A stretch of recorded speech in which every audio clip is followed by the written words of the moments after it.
Welcome to our channel. Today we how to authorize Square app permissions for transactions step by step clearly. Open the Square app on your mobile device.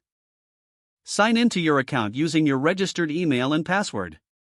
Navigate to the main menu by tapping the three horizontal lines in the upper left corner. Select Settings from the menu options.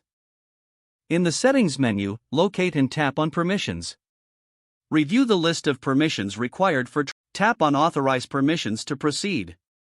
You will see various access options, including location, camera, and storage. Enable the necessary permissions by toggling them on. For each permission, a prompt may appear requesting confirmation. Read the prompts carefully and select Allow to confirm. Once all required permissions are granted, return to the main menu. Now, go to the Transactions section to ensure everything is set up correctly. You are now ready to process transactions with the authorized permissions. If the page does not load, refresh the browser or try again in a private or incognito window. Make sure you are using the correct email address, then retype it carefully to avoid small typos. If your password is not accepted, use the reset option and create a new strong password you can remember.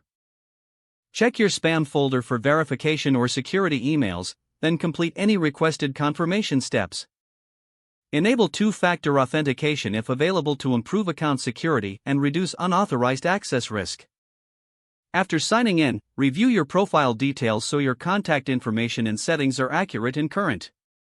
If you see an error message, note it down and try again after restarting your device and internet connection.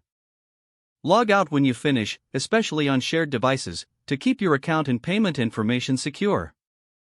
If the page does not load, refresh the browser or try again in a private or incognito window. Make sure you are using the correct email address, then retype it carefully to avoid small typos. If your password is not accepted, use the reset option and create a new strong password you can remember. Check your spam folder for verification or security emails, then complete any requested confirmation steps. Enable two-factor authentication if available to improve account security and reduce unauthorized access risk.